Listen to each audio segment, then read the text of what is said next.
of the invisible world. And we're going to start today on question 14. Um,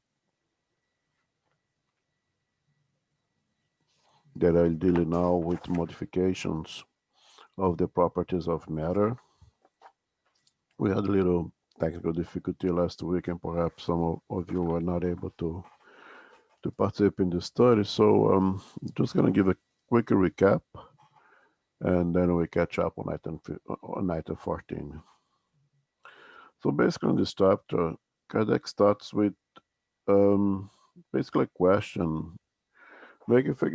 First, he makes the statement that spirits present themselves to us dressed in normal clothing, clothes appropriated to the time and culture of the presenting spirit. Meaning, if a spirit who discarnate, let's say, in 1850 would present to us with the characteristic clothing of that time. But not only with clothing, they present to us carrying objects that belong to them. Um, and then it comes a question, um, where do they come from? Do we have cloth factory in the spiritual world? Do we have um, production of products that spirits you carry with them? That's very unlikely. So that comes with a hypothesis that is plausible, but proven not to be true. And he based all the discussion on the case that we saw before of the incarnate or the spirit that in a state of trance um, appeared somewhere else in spirit, with the perispirit, of course, carrying a snuff box, which is that little box that in the time people you'd put mashed or diced tobacco, and they used to sniff those things. So Kardec basic question, how was how that man, how that spirit have that object in his hand that is completely analogous with the real one that he has in his house. And the hypothesis was, is there a analogous ethereal object in the spiritual world that it represents the one that we have in the physical world? In other words, the book that I have in front of me right now is the same medium's book in the spiritual world in an ethereal form. And the question is, that man had snuff box in the spiritual world, ethereal, of course, of ethereal matter, that is completely analogous to the one that he had in the physical world. And it's a good hypothesis. So he questioned St. Louis in a series of questions, and quite persistent, trying to understand that the matter very well, and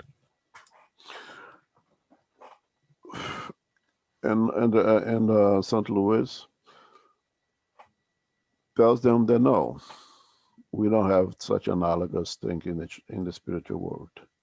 Yes, we have a physical body, and you have a spiritual body, but the others are not true. If I have this pen that belongs to me in the physical world, there is not another one exactly like in the spiritual world in ethereal form. What happens is that the spirit, utilizing universe cosmic or cosmic fluid, is able to manipulate, to create, to produce that its enough bucks to produce this book that I have. If I find this book extremely important for me, when I go to the spiritual world, I may be able to produce that book utilizing um, the primordial matter that is available to us there and here with the cosmic fluid. And we are able to produce that in such a precise similarity form that will you look absolutely the same, but not only will you look absolutely the same, having the ability of again manipulating the cosmic fluid, will be able to reproduce it, make it visible, make it tangible, and even more, make it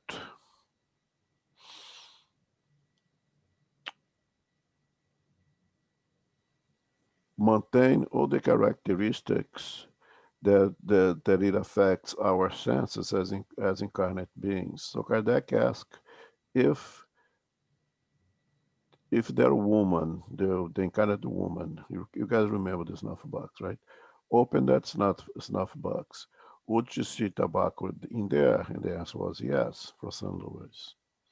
If that woman is sniff that tobacco, would she sneeze? And the answer is yes. Which tells like us not only produce that box or that tobacco, but it would maintain all of its characteristics as the real thing, although it's a production in the spiritual world using the elementary primordial matter with the cosmic fluid would be able to reproduce it. And then Kardec goes further out for if that is the case, they can reproduce it. You can produce something in the spiritual world that can be visible, be palpable, be actually consumed by the incarnated ones. Could we use that, let's say, to produce food? And the answer is yes. Could you use that to produce poison to kill someone? Someone does not like Elmo, so when spirit would manipulate universe cosmic fluid and put that poison in the water that in my cup right now and I will die. And the answer, perhaps it could, but would not be allowed to, which tells us there is limit. There's a limitation to everything. The spirit will not be allowed to shorten my reincarnation through this method. You may influence me to do stupid thing and kill myself. That's a different thing. But I would not be able to. Maybe influence me to put poison in my own water. Maybe could do that. But would not be able to produce the poison and put on my cup for me to kill me. And then it creates the question, if for the good, the spirits could do it. Could you then eliminate hunger and throughout the world? Could you produce, manipulating the spiritual world, rising beings for everyone? Perhaps, but the spirit will not interfere with our needs, with education that it has to go through. If it in this reincarnation, one of the courses, one of the lessons that I need to go through is requires for me to have difficulty find nutrients. If the spirits would go ahead and just give me food, would defeat the purpose of my reincarnation. So we need to think that as well. So the spirits would not do that. And remember there is a hierarchy that the more evolved spirits might have much greater free will and able to do a lot of more things. And the less evolved spirits have more limited free will in a sense that they may not be allowed to do everything that they wanted. Otherwise, you would be in even worse shape than what they are. Okay, so that's pretty much what we saw up to question 14. And throughout class 14, perhaps anybody has questions on the past, you can ask, and perhaps we'll repeat some of the things as we read. So question 14, please. Okay. And the objects that have been rendered tangible by a spirit's will remain in such a state and be used? That could happen, but it is never done. It is outside ordinary laws. Do all spirits possess the same degree of power for producing tangible objects? It is obvious that the more evolved the spirit is, the more easily it does so. But it also depends on the circumstances. Less evolved spirits can possess such power. 16. Is a spirit always aware of the way in which it produces its clothes or the objects it renders visible? No. It is often aided in their formation by an instinctive action, which it itself does not comprehend if it is not sufficiently enlightened. Thank you. Okay, we know that most of the objects that are presented to us, they come from the spiritual world. That have been, let's make the differentiation here. Uh, uh, an object that came originally from the spiritual world, from an spirit or from an object that has been transported from one part of the physical world to another part of the physical world. Okay, here we're talking about of the first objects, inert things that are being created in the spiritual world, utilizing universe cosmic fluid, utilize the will the of the spirit, and being made tangible, palpable, visible in the physical world. Would they remain on that state continuously? And the answer from St. Louis is that could happen, but it's not really done because it is outside of the ordinary laws. Meaning, if the spirit chooses to perpetuate that material, perhaps it could.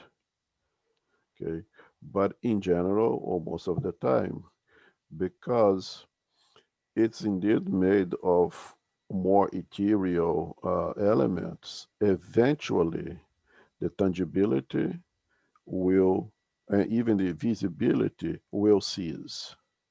So if the flower was created in the spiritual world and brought to us, it would have a limited time for us could feel, perceive that flower. It eventually would disappear, perhaps at the world. Okay. For that reason, things that originate in the spiritual world that have been made um, visible and palpable by us here, to perpetuate that, they would put that on paraffin. Is the word? Is that the word in English as well? Is it paraffin the thing that you makes? No, wax, right?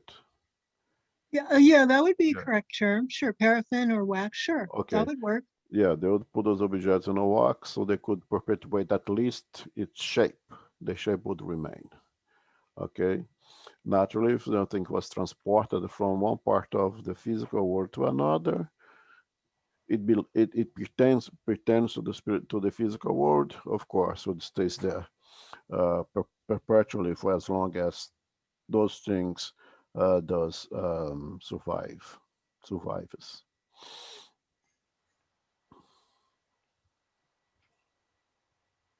Now, Can our spirits do that? And that goes for question 15, 16, we're going to say that. Can our spirits do that? To a certain degrees, yes. To a more complex creation, then it requires a more complex intellectuality, a more evolved spirit would be able to do something that others cannot do. You know, there's some people can sit in front of the piano and play things like Beethoven's that other people cannot reach that level of complexity. So I'd say that Beethoven is a more evolved spirit when it comes to music, right? And others, I could sit in front of a piano and play, but nobody would want to hear it, and perhaps would offend most of of ears because because I don't have the ability to do so. But I can sit down and play it. But of course, with limitations, especially as I said in the hierarchy, the spirits may not be allowed to produce whatever they want or they want to will. But then we come to the question 16, which is very important. Um, is the spirit always aware of the way in which it produces its clothes and and renders it visible? Not always. Not always, and very often it happens automatically. Okay, almost in an instinctive action, as Kardec, as St. Louis puts over here. And I always use the example of my mother, my grandmother, right? If my grandmother would present herself to me at the moment that we connect, that we create is that we connect with one another at that level of vibration together. And my grandmother mentalizes me. She's going almost instinctively uh, presents herself as my grandmother when I was around when as she was around the time of her discarnation. The image that I have here with me, it would be almost an automatic instinctively, because if now she's choose to be quite different, would make no sense for her to present herself to me as she is normally in the spiritual world, and would be not helpful to me in any way. So she would present to me in that way. She would change herself to be that way almost automatically. By the time they created that current of connection, she would at that moment see herself as the grandmother of when Elmo was whatever age. And that's all she would present to me. And that goes almost automatically. Okay. Now, is she aware of what she's doing? Does she know exactly the mechanism, how it happens? Then I would ask you, everybody here is breathing and their heart is beating from 60 to 100 per minute. Do you know what you're doing right now? Do you understand? It is almost it is automated, yes. Okay, everybody's paying attention, hopefully, to what I'm saying. But do you know what's all the mechanism that requires that level of cognition of your um, gray of what or your white matter of your gray matter to be able to pay attention, um, interpret what I'm saying? You're doing it automated. Okay, very often the spirits will perform things automated. This is what I always use. Will all of us are using cell phone these days. Do you know how this thing works? How this little tiny computer, marvelous instrument. Do you know how does it work? Most of us don't, but you know how to use it. So the same thing, the spirits is able to perform things that they don't have complete comprehension of it yet. Okay, it happens almost instinctively, um, in accordance to the occasion, in accordance to the necessity. Okay, Emmanuel would present himself to the group in Pedro Leopoldo, to Chico Xavier and his friends, dressed with the long white cloth, brilliant, would always be the same appearance. If he chose to appear to friends, then reincarnated, of course, at the time that he was a Jesuit in Brazil, would he present as a Jesuit? Very likely, very likely. Okay. So very often we perform things, you present things that are useful for that circumstance, for that occasion, almost naturally, not necessarily know exactly what we're doing. St. Louis says that that man who brought the snuff box did that intentionally because he wants to present himself in that in the form most complete form as he is while awake, and carrying that snuff box was very important to make sure that the lady would recognize him as what he is without any doubt. So he had that intention, and automatically he created that snuff box and carried with him. If we go back to him and say, "Did you actually know how you did that? Did you know how you manipulated cosmic fluid to make that?" Perhaps the answer could be yes, it could be no. It's 50-50. You don't know here, right? But most often, we don't really know, unless the more evolved of us. Questions?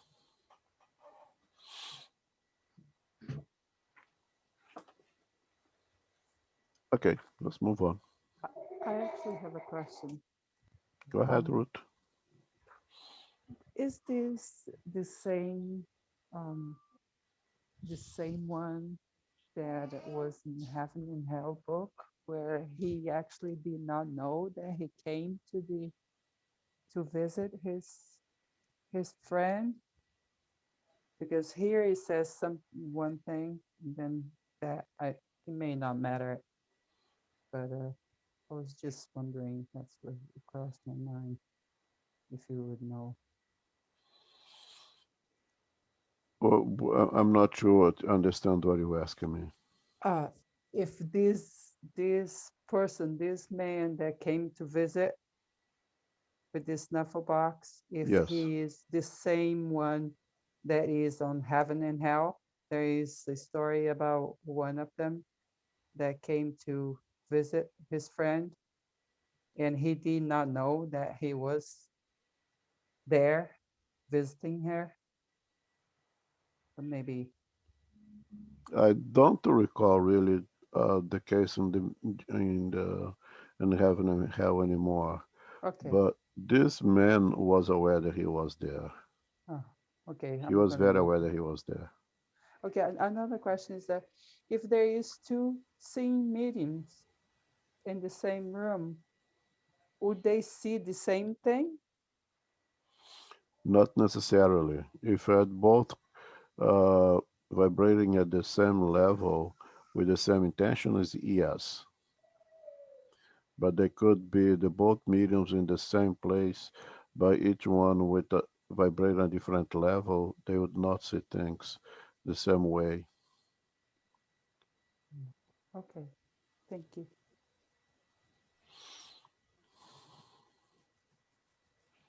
Okay. 17.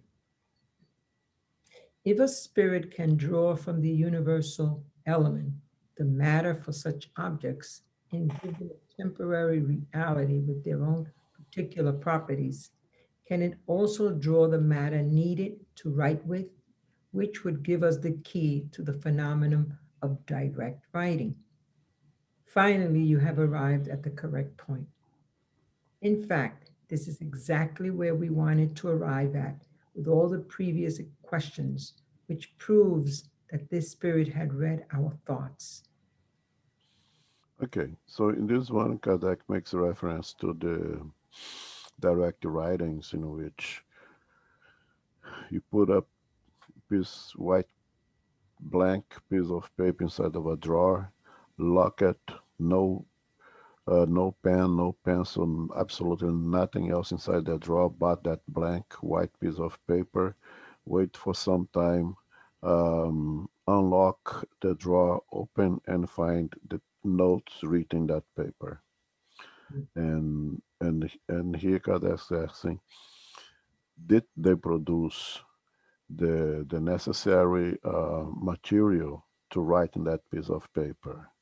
And the answer is yes. They do the same thing as we do with our clothes, the same thing as we do with the snuff box.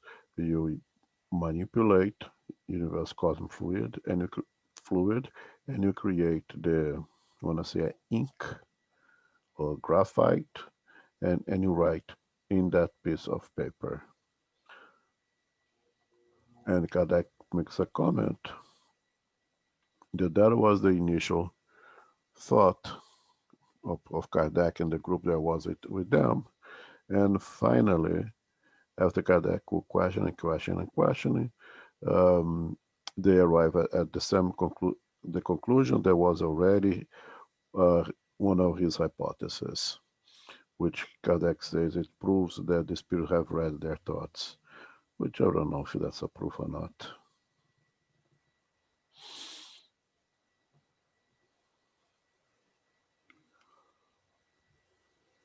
Okay, comments, questions? Let's move on. 18. Wait, Mm-hmm. 18.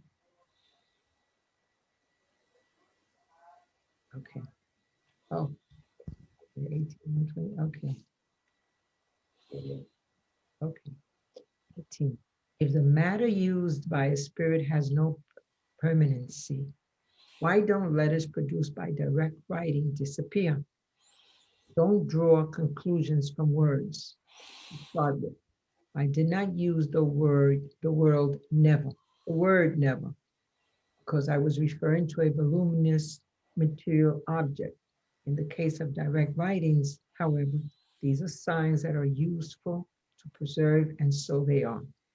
What I meant to say was that the objects thus composed by a spirit cannot be made useful, since in reality they cannot possess the same aggregation of matter as your solid objects. Okay, so here that goes back in reference to question Mm. 14, in which the St. Louis said that great objects, material created in the spiritual world, when presented in the physical world, made it tangible, has a life expectancy, so to say. Eventually, it will disaggregate and disappear.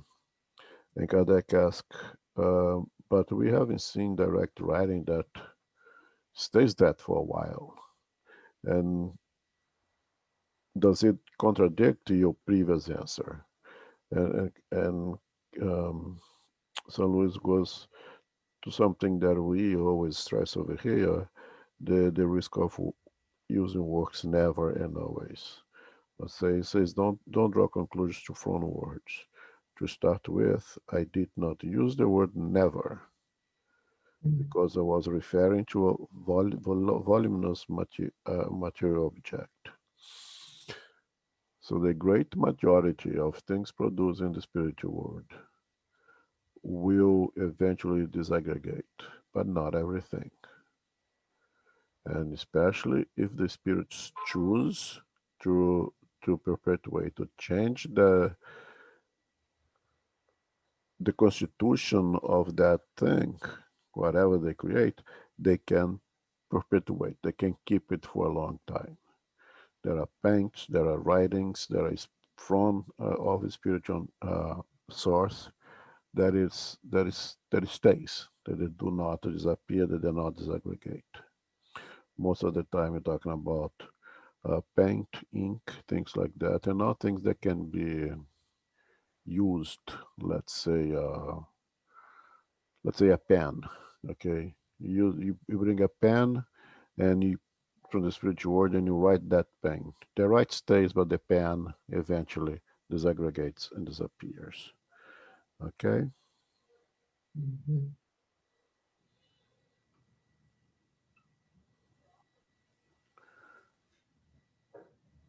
Okay. Okay. Yep. Number 19.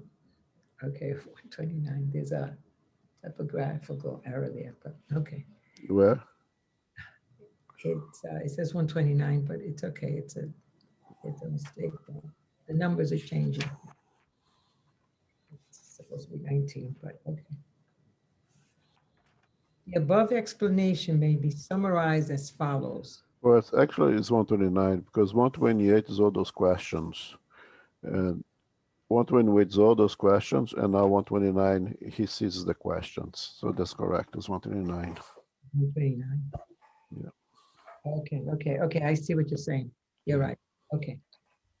The above explanation may be summarized as follows. The spirit acts upon matter. It draws from the universal cosmic matter as it pleases. The elements required to form objects with the appearance of various objects of the earth. It can also act through its will upon the elementary matter to cause an inner transformation that gives it certain properties. This faculty is inherent to the nature of the spirit, who often employs it instinctively when necessary and therefore without realizing it. The objects thus formed by the spirit are temporary, depending on its will or its need. It can make them or unmake them at its own pleasure. The objects can, in certain cases, appear perfectly real to living persons, becoming momentarily visible and even tangible. This procedure must be regarded as one of formation and not creation, since the spirit cannot produce something out of nothing. One, Okay, so this is basically a summary of all the answers from provided by St. Louis on item 128. Is there any question here?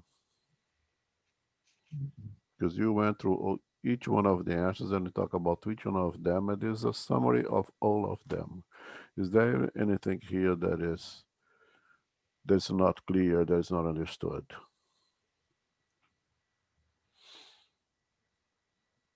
Okay, so let's move on. 130. The existence of a unique elementary matter is today almost universally accepted by science and confirmed by the spirits. As we have just seen, this matter gives origin to all the bodies of nature by the transformations it undergoes. It also produces their various properties. That is how a healthful substance can be made noxious by a simple modification. Chemistry itself has provided numerous such examples. Everyone knows that two harmless substances can be combined in certain portions to result in something harmful. One part oxygen and two parts hydrogen, both harmless by themselves, form water, but by adding only one more atom of oxygen, we have a corrosive liquid.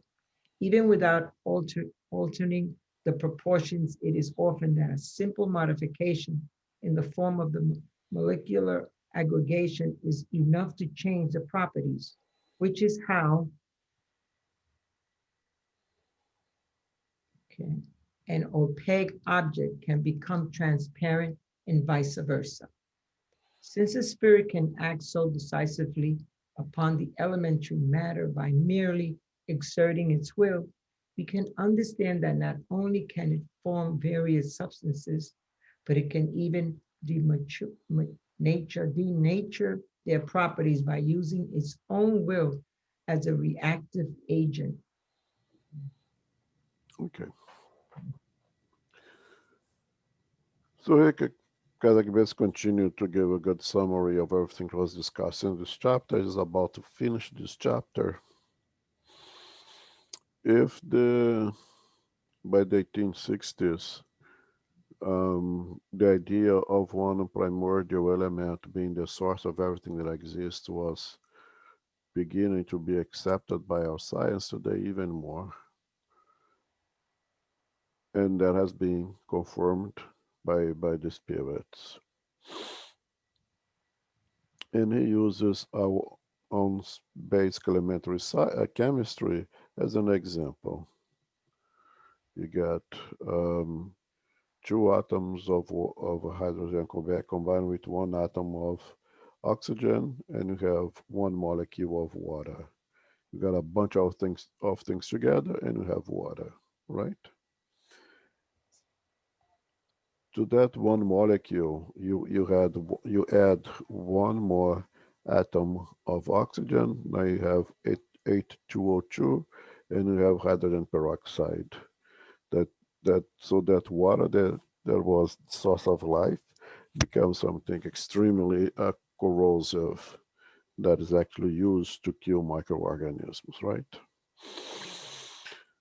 And that's a very simple example that you can understand. I just want to make the point understanding that um,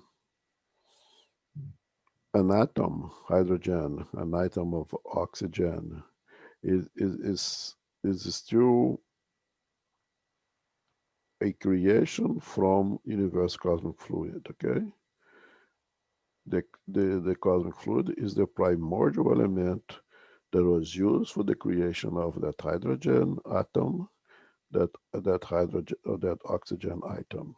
The cosmic fluid is still, I think, if you make a comparison, the flour would be the universe the cosmic fluid, and the bread would be the atom of oxygen, the atom of hydrogen. Okay, just to make it clear, sometimes people think that the cosmic fluid is something like like one atom, something like that. No, it's much smaller, way before the atoms. And even the atoms, it's not one thing. It has its own parts. It has the electrons, has the protons, and the protons, the electrons, the neutrons are also created from universe cosmic fluid, or universal fluid.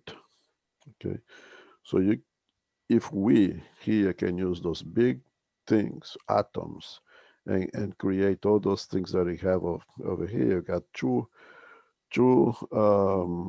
elements, carbon and hydrogen, and we created this universe of organic chemistry that is unbelievable. Only with those two things, can you imagine what we can do with the primordial material element that is available in the both plane of existence, in the physical and in the spiritual world.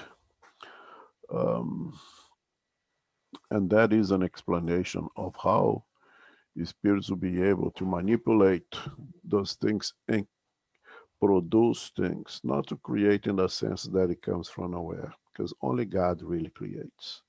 We utilize something that was already there to create. We utilize something that basically God provides to us so we can produce things, right?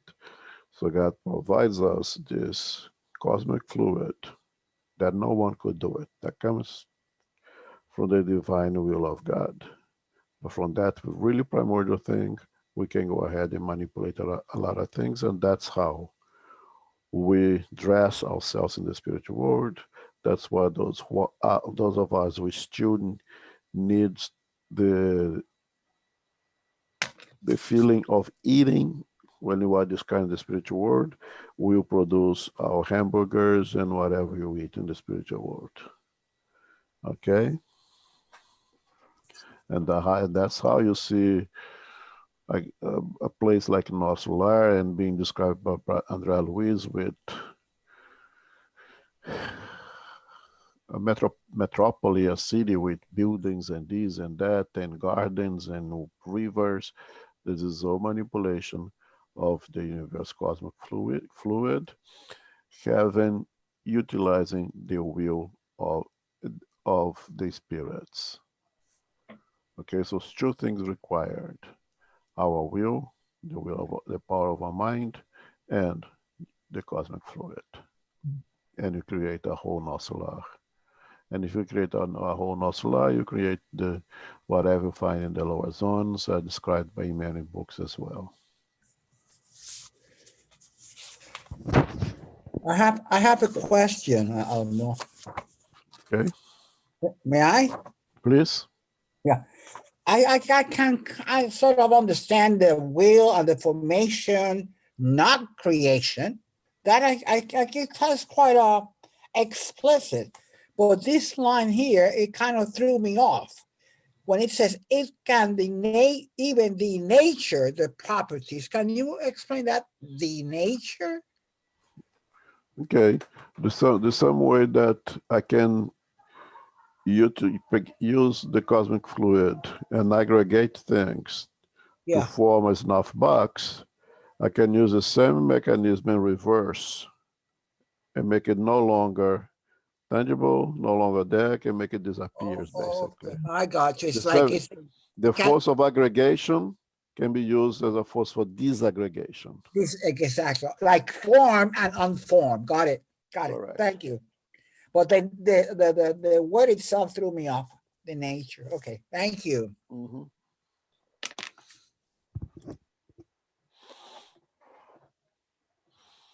Okay, so now we got something else very dear to Kardec, which is magnetism. And I think you can, well, let's read the paragraph. Curative magnetic action.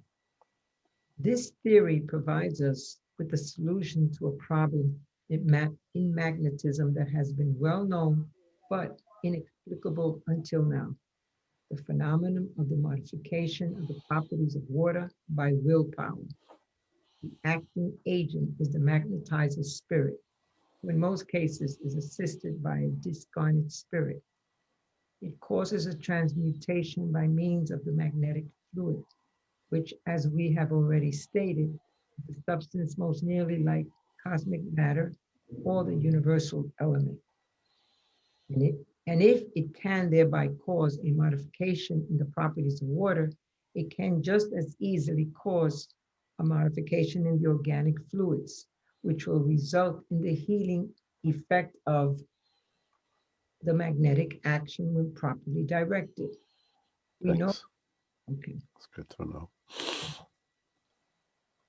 So as you know now, Kardec had before initiation with trying to understand the spirit and bring us the codification. He was a student of magnetism.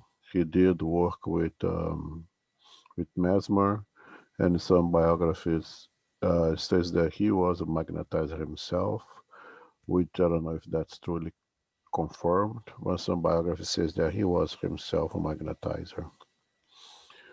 Naturally, he knew of the power, he knew that it's possible, but had no idea how to explain it, how to explain the process of healing to basically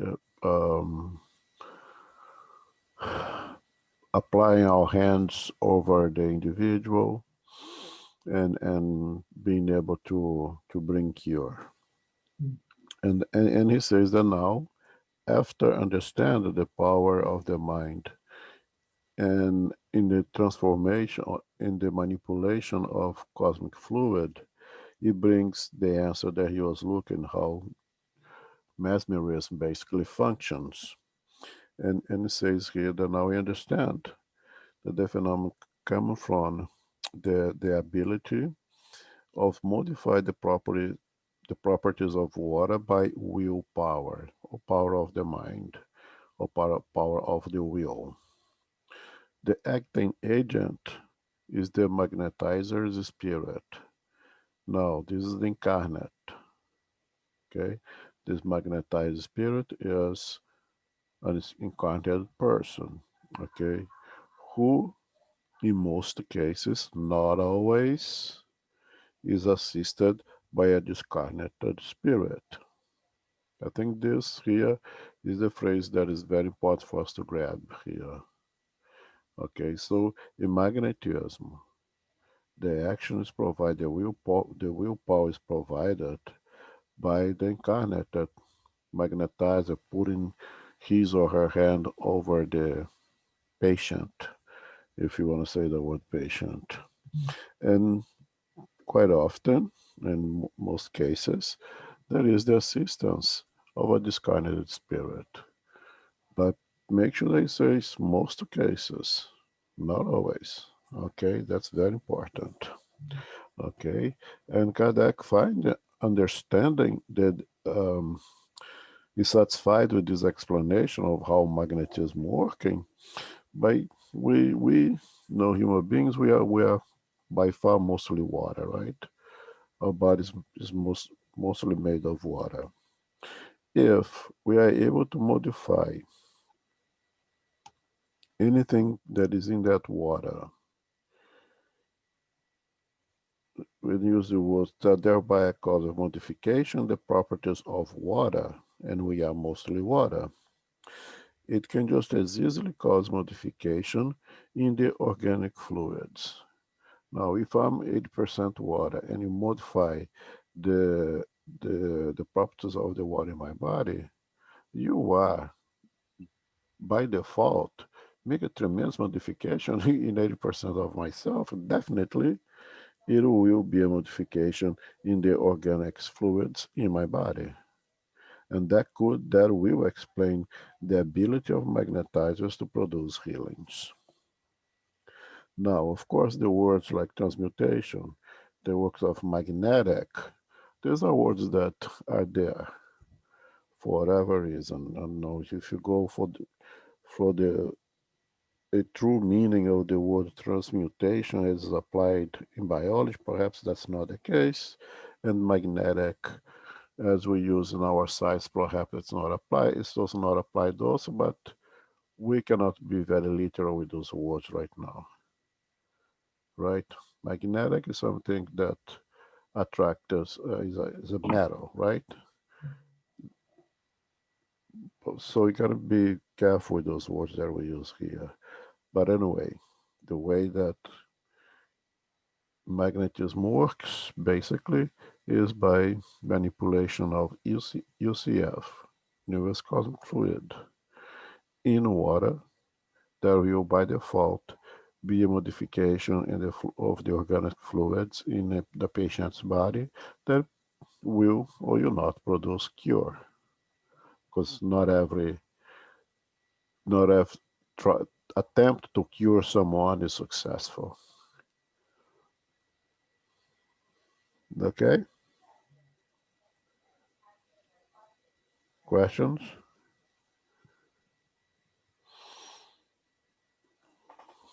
All right, let's continue. We know, we know the crucial role played by the will in all magnetic phenomena.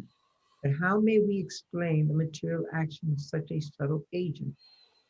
The will per se is not an entity, a substance, or even property of highly etherealized matter.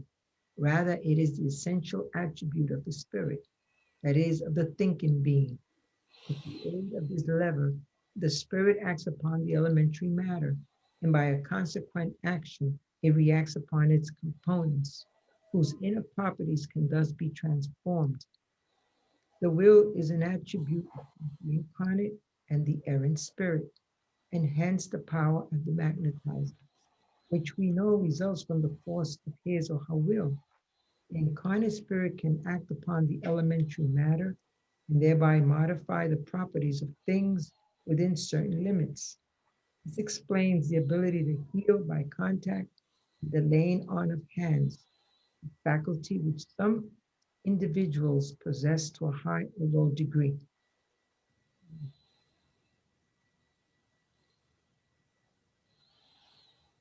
And we know, continue. No, yeah, that's the end basically. Then I just see chapter on mediums. Okay. So Elmo, may I ask a yes. question? Yeah, when we used to give passes in person, we had the little water that was given. And would you say primarily the disincarnate spirits were the ones making the difference in that water or uplifting the water? Or was it just a combination of everything happening in the room, even those who were incarnate? Um, in spiritism, it would be the action of the discarnate spirit in the water. Okay, so here we understand. I'm gonna go back with the passes now. So we understand. Kardec explained to us here how incarnated spirits are able to produce cure, to produce some well-being, or to help, to assist somehow um, us by the so-called magnetism, but the so-called laying of hands. You know, that is two essential elements. One is the will of the spirit, incarnate or discarnate, and two, the manipulation of those elements, the cosmic fluid. Now, the will, the desire to help, is the same when we are incarnate and discarnate. That's a property, that is a faculty of the spirit, incarnate or discarnate. So, in magnetism, you'd say that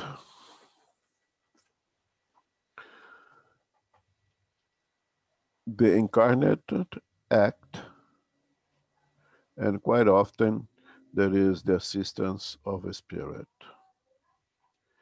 In passes in spiritism, is the other way around. The spirit, the discarnate spirit acts, and almost always has the participation of the incarnated or the pass giver. And for the water, I was going to mention as well, primarily is the manipulation of the elements in the water that is modified to help us. So that is at least the hypothesis of the little water after the passes, and that is the idea of the passes. In the passes, and that's another reason why if there is 6, 7 people giving passes, it doesn't matter who is giving the passes, because the energies are from the spiritual source, they come from the spiritual world, and we are just an instrument utilized by the spirits to pass those energies to those who come to receive the passes. In association with the spirits are bringing, there it should always be the good intention, the love added by the incarnate, the past giver, to that person as well. Because if a magnetizer has the ability outside of spiritism, outside of considering the help of this kind of the spirit, if the magnetizer has the ability of produce cure with his own willpower, so can we as past giver. So it's a double dose, so to say, is what we offer as the past giver, but primarily more important, what the spirit start providing, and we are a medium at that moment. We are an element to conduct those energies from the spiritual world to those who come to receive the passes. So when we say that in in the books of the codification, uh, there is no mention of passes, it's true. Absolutely true. It's not talking about passes here, but indirectly, he's talking about passes right here as well. He's talking about the exchange of energies uh, based on the goodwill of the incarnate with the assistance of the discarnate ones. You could just reverse that and say the difference of the magnetism and the passes in spiritism is that most of it comes from the spiritual world, from the spirits, discarnate spirits, in conjunction with the little that the past giver has to offer. It's clear right here. So indirectly, right here, we're talking about passes. Mm. And the Thank same you. applies. And the same applies for magnetized water. Mm. Thank you. Thank you so much, Elmo. Yeah, you're welcome. And there is many Spiritismo Nouveau now that is walking away from passes, walking away from magnetized water, suggesting these rituals that are ritualistic behaviors, and spiritists should not adhere to that. I personally disagree based exactly on that because it's not a ritual. If I give an explanation for it, if I give a scientific explanation, but the science of spiritism, not our physical sciences. To me, it is still a very valid tool to try to help individuals. Great. Thank you. Mm. Hey, Elmo, in case of the water, do you have to ask um, for the the, the magnetic energies, or that is provided for you without asking? Meaning, let's say that you are at your home and you have a bottle of water there, but you not necessarily say a prayer or nothing, but you need a system. Will that be provided without asking? You mentioned the gas during the gospel at home that you put a water over there. Not during the gospel. That's what I'm saying. I understand that during the gospel that will be done because now you put the water with the intention of receiving those energies Yeah. to whatever. I'm saying in a case that you're not asking that, is that provide to you even though you're not asking? Like people that are not spiritists that don't know not necessarily understand what we do. Will that be provided for people like that need that? According to merit, yes. According to need, yes. Um, we are not privileged in any way. So if there is I don't know, a protecting guardian spirit that is able to help uh, an incarnate one that could benefit for that help without interfering with that reincarnation plan, I, I don't see why that's not possible. It's possible.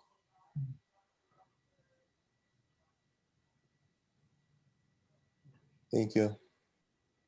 Yeah, but by what you said is absolutely right. I mean, if in the you do a gospel at home and you put the water over there, we already stated very clearly that we want something to be done with that water, right? And the good spirits will do it over there. Now, the way we explain the differentiation, and I know our time is up, but just be very short here. And spiritual treatment from passes and the magnetized water. The magnetized water, you'll be like a multivitamins with minerals. That is good for everyone. Everyone could take a multivitamins with minerals. It does good for everyone. When you do a spiritual treatment, now we treat something specific.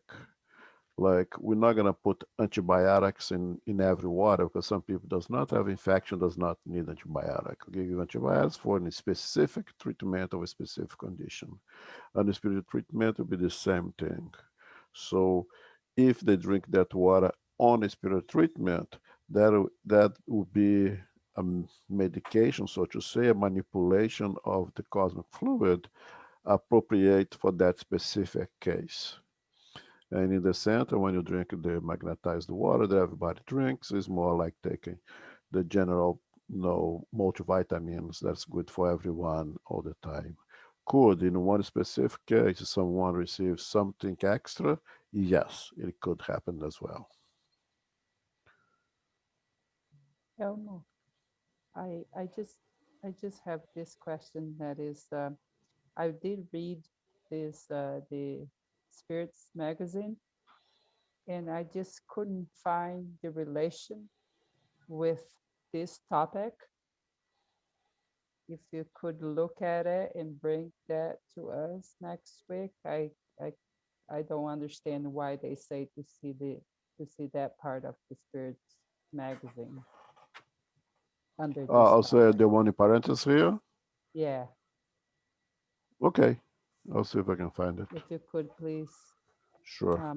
Now we have the Cardapedia. I don't know how to, yeah, Cardacpedia.com. So it's very easy to look up anything about Kardec. Is in English, French, Spanish, Portuguese, German, Chinese. So they did a great job on. So it's very easy to find anything about Kardec. So, and that's where I looked up. Okay, I'll take a look at it. All right, thank you. Sure. Yeah, they say in Portuguese Kardecpedia. In English would be Kardecpedia, Encyclopedia of Kardec, right?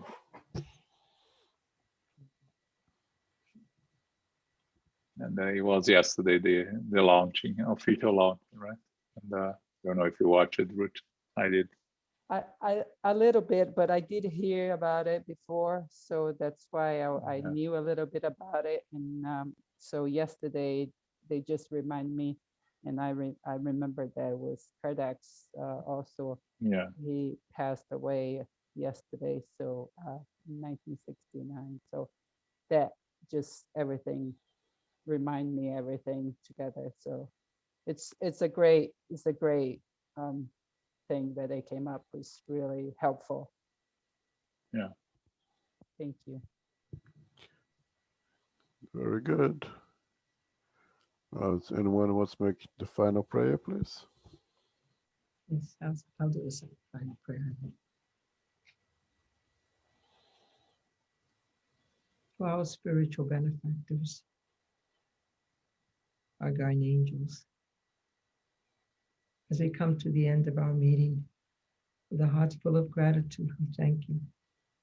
As we gather here again tonight, receiving valuable lessons to understand who we are, learning the laboratory of the invisible world, and understanding what it means to study and put into practice all that they have given us. We thank you, dear Lord. We ask that we continue throughout the week to be inspired with studying and with our prayers. And we send these prayers out to all our brothers and sisters here and in the spiritual world, their needs of support, of blessings, and assistance. We thank you, dear Lord. We ask as we leave here today, be able to come back again next week and to meet again in our classes throughout the week. With our hearts full of gratitude, we thank you, dear Lord. And with that in mind, we ask permission to close our meeting tonight. So be it.